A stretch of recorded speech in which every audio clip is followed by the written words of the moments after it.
Tangu tarehe mosi Machi 2025, Waislamu kadhaa katika Jamhuri ya Kidemokrasia ya Kongo wakuwa katika mwezi mtukufu ya Ramadhani, kipindi cha kufunga ambacho ni kati ya nguzo za msingi za Uislamu. Katika mkoa wa Kivu Kaskazini, Waislamu waaminifu walikabiliwa na shida kadhaa kufuatia vita ambavyo vilitikisa mkoa na ukosefu wa usalama katika vijiji mbalimbali. Hapa tuko Bugamba katika eneo la Nyiragongo karibu na Goma. Imamu wa msikiti iliyojengwa na mbao anafafanua ni ngumu kuheshimu mipango ya sala kufuatia uwepo wa majambazi kadhaa ambao wamefichwa kwa idadi. Hali hii ya ukosefu wa usalama ulisumbua masaa ya sala. Sala za zamani kwa sasa imekuwa tofauti mkubwa sana.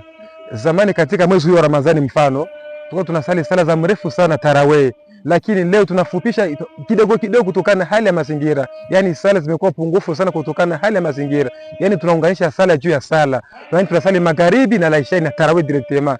Ikinesa saa moja kamili, saa moja na 30 tunachia pale, lakini kutokana na hali ya mazingira tunaogopa vita kabisa.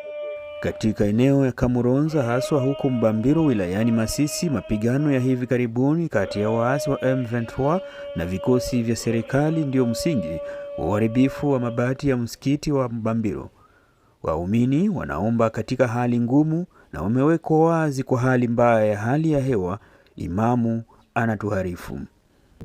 Hatuna kwanza msikiti mabomu zilianguka zikapasua manjanja, mambao, na wengi Waislamu wengine tulikuwa Waislamu karibu 100 hapa kwa hapa Mbambiro. Kwa leo wengi walibakia mkaa, walifariki juu ya njaa. Hapo awali kulionekana mgogoro katika jumuiya ya Uislamu, lakini kwa sasa mahusiano ni bora kati ya imamu mbalimbali. Alishuhudia msimamizi wa msikiti Katindo na ofisi Murara. Leo kabisa tuko kimya, hatuna fujo, hakuna masambo. Watu walikuwa na samba saa yote, wanaenda kuleta kwa serikali, wanarudia, watu wanagombana.